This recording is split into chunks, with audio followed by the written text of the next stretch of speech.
مضامین قرآنی افضل مشکات کی زبانیں۔ پارہ نمبر 22۔ قرآن مجید کے 22ویں پارے کا آغاز وَمَن یقنت کے الفاظ سے ہوتا ہے۔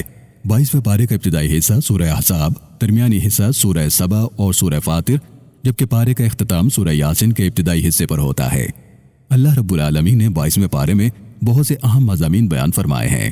پارے کے آغاز میں اللہ رب العالمین ازواج مطہرات کو مخاطب کرتے ہوئے در حقیقت تمام مسلمان خواتین کو کچھ نصیحتیں فرماتا ہے کہ اجنبی مردوں سے پرکشش انداز سے گفتگو نہ کرو، اپنے گھروں میں اپنے آپ کو محدود رکھا کرو، بناؤ سنگھار میں حد سے تجاوز نہ کرو، نماز اور زکوٰۃ کے ذریعے اپنے رب کو راضی کرو، اللہ اور اس کے رسول کی اطاعت کرو، پاکیزگی اختیار کرو اور اللہ کی آیات کے ذریعے حکمت و دانائی حاصل کرو۔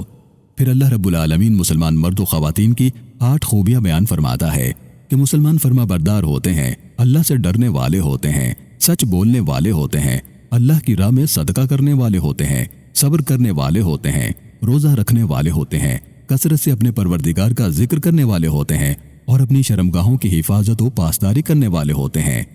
اسی بارے میں اللہ رب العالمین آپ صلی اللہ علیہ وسلم کے منہ بولے بیٹے حضرت زید رضی اللہ تعالیٰ عنہ کا ذکر ان کا نام لے کر فرماتا ہے، اور اسی مقام پر وہ مشہور و معروف آیت مبارکہ ہے جو آپ صلی اللہ علیہ وسلم کی ختم نبوت کا اعلان کرتی ہے، یعنی ما کان محمد ابا احد من رجالکم ولکن رسول اللہ وخاتم النبیین وکان اللہ بکل شیء علیما۔ اسی بارے میں اللہ رب العالمین معاشرتی زندگی کے حوالے سے رہنما اصول بیان فرماتا ہے کہ بیویوں سے کیسے سلوک کیا جائے، کبھی طلاق کی نوبت آ جائے تو کیا رویہ رکھا جائے، وغیرہ وغیرہ۔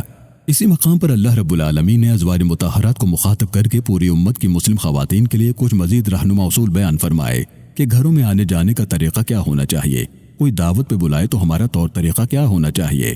اسی بارے میں اللہ رب العالمین نے وہ معروف آیت مبارکہ نازل فرمائی کہ جس میں آپ صلی اللہ علیہ وسلم پر درود و سلام پڑھنے کا حکم آیا ہے کہ ان اللہ وملائکتہ یصلون علی النبی یا ایھا الذین آمنوا صلوا علیہ وسلموا تسلیما۔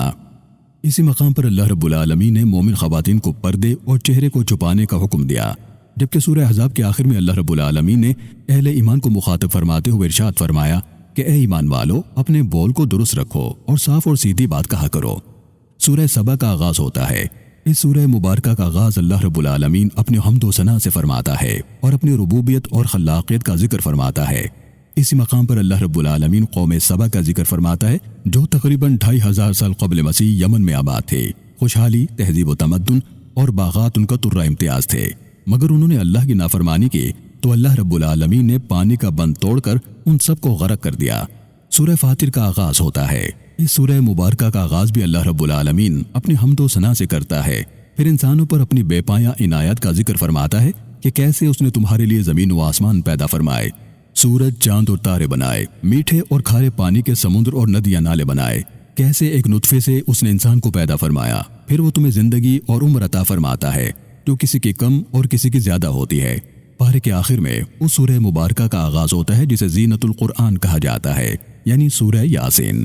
نبی صلی اللہ علیہ وسلم نے فرمایا کہ جیسے ہر چیز کا دل ہوتا ہے ویسے ہی سورہ یاسین قرآن کا دل ہے۔ اللہ رب العالمین سورہ کی ابتدا میں یاسین کہہ کر آپ صلی اللہ علیہ وسلم کو مخاطب فرماتا ہے کہ اے حبیب، یہ قرآن حکمت سے بھرپور ہے، بے شک آپ رسولوں میں سے ہیں۔ پھر اللہ رب العالمین ایک ایسی بستی کا ذکر فرماتا ہے جہاں اس نے یکے بعد دیگرے 3 رسول بھیجے، مگر اس قوم نے ان رسولوں کو جھٹلایا۔ دور کی کسی بستی سے ایک شخص دوڑا ہوا آتا ہے اور انہیں سمجھاتا ہے کہ رسولوں کا کہا مانو جو تم سے کوئی اجرت نہیں مانگتے۔ یہیں پر پارے کا اختتام ہوتا ہے۔ اللہ رب العالمین سے دعا ہے کہ اللہ تعالی ہم سب کو قرآن مجید پڑھنے، اس کو سمجھنے اور اس کی پاکیزہ تعلیمات پر عمل پیرا ہونے کی توفیق عطا فرمائے، آمین۔